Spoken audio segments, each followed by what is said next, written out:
Hello, good morning. It's a Sunday morning over here.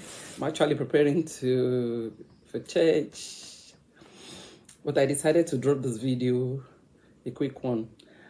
Remember, our last discussion was about househelp PALAVA, but today I'm doing a video on why I quit househelp recruiting.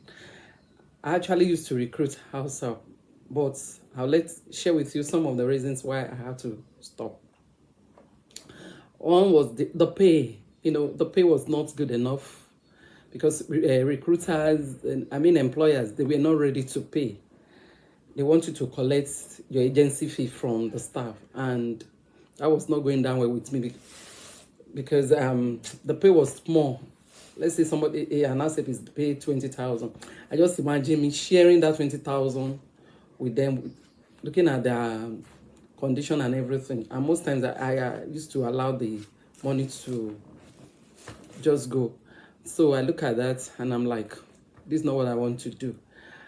But there are some terrible experiences that I also had that made me to say, no, househelp work, recruiting, no more.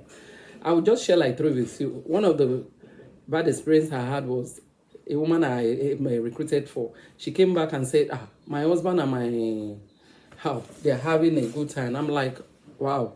So what do you expect me to do? She said she doesn't know, but the husband used to have a relationship with helps that she brings. I'm like, well, if that is how your husband be, maybe it's not my fault, neither they even the help. Maybe it's your husband that forced her into it.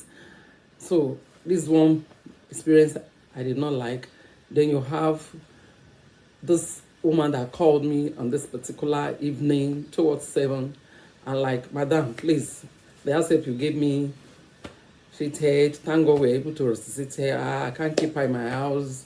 I don't want her to die in my house. I want her to live this night. I'm like, what do I do? I just like quickly put myself together, place a call to the relation and connect them to meet somewhere, and that was it.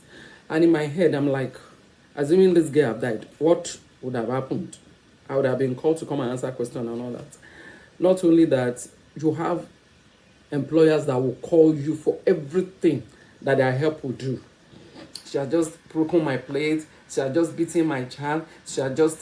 I'm like, excuse me, this is not my child. This is an adult that I recruited for you. But, they pester you on everything that they help does. And I'm like, for how much? However, that was not all.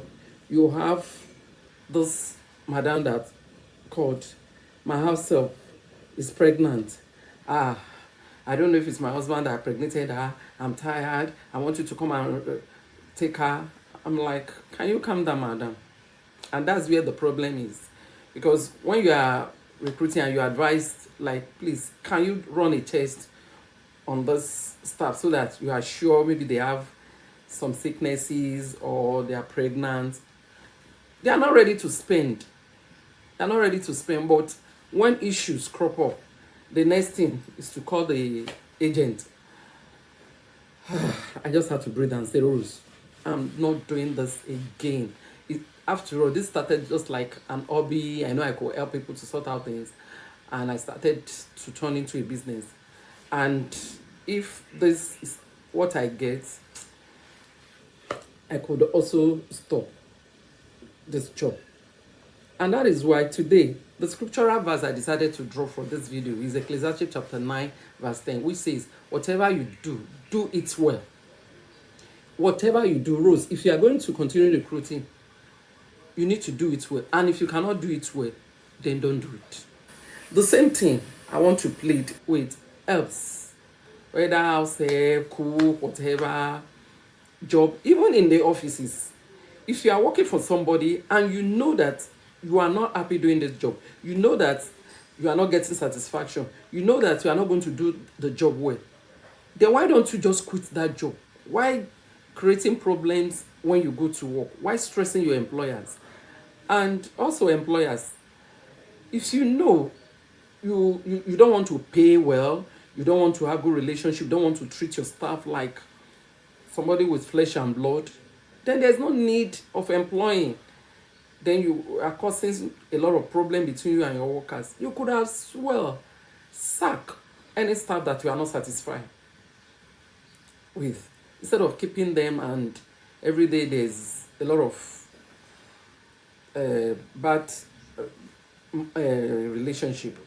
So because of the nature of this topic, one can say and share a lot of things. However, we are going to draw the curtain here. We are going to stop this video here.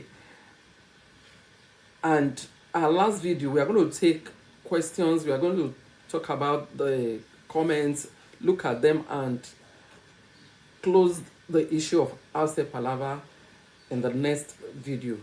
Thank you for your time. Thank you for watching to this video. I know this is a topic that is in my mind to talk about very well, and I know it's something that I tell some of my friends. I say, look, employers are necessary evil. We just need them, and that's why we need to talk about it and really see what to do to make things work out. Thank you for watching to this video. Do subscribe, like, and share. Thank you. I appreciate you all that has been liking, subscribing, and commenting. In fact, I love when you comment, because it makes me to have an idea of what is in your mind about what we are talking about. Thank you. Love you. Bye.